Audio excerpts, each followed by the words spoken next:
rolling here. My name's Charlie Edelman. I'm a painter, drawer. I used to do a lot of sculpture too. And let's go on a little trip to Italy, to the Ponte Vecchio bridge. I know that you know it. And there's all these jewelry shops there. So this gal's a fashionista, and how do you know that? Look at that gorgeous hat that she has on. And what is she doing right here? She stops and she looks in a window, and guess what?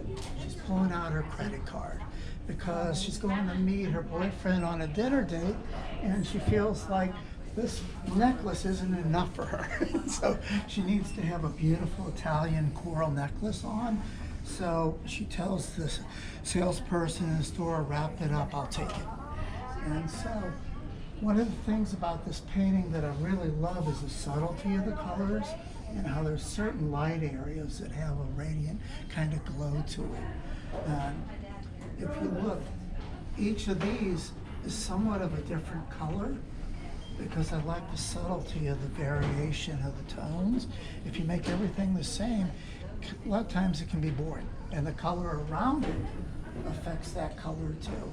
So if you look at all these skin tones here, there's that beautiful yellow, golden, orange there. It's almost like my shirt today, but not quite as brilliant. And then for here, I didn't want to draw your attention up there, so I kept her flamboyant hat very simple.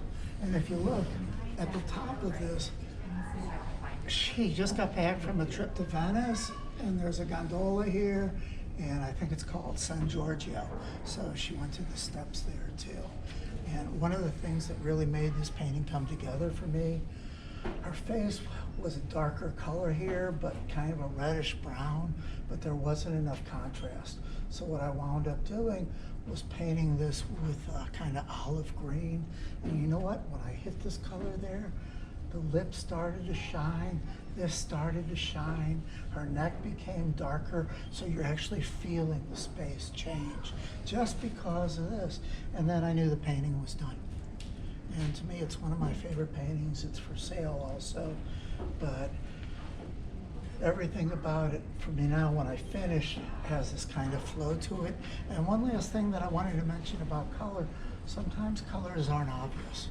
So it might be a red, it might be a color like this, which is gray, but when you look at it, it's hard to tell if it's a yellowish gray, or over here it looks more like a bluish gray, then it gets down into a pinkish gray. So the colors start to actually set each other off in space. And I'm all about painting light and space and air. But anyway, this is one of my favorite paintings against this dark blue. And thank you, acryliccharliepaints.com. This is for sale. And Charlie Paints, bigcartel.com. And you want me to keep going? Instagram, Twitter, and I am out there. And I've been in some museum shows, and I'm in a number of private collections also. And so, anyway, thank you so much. I appreciate it. Thank you, Cameron.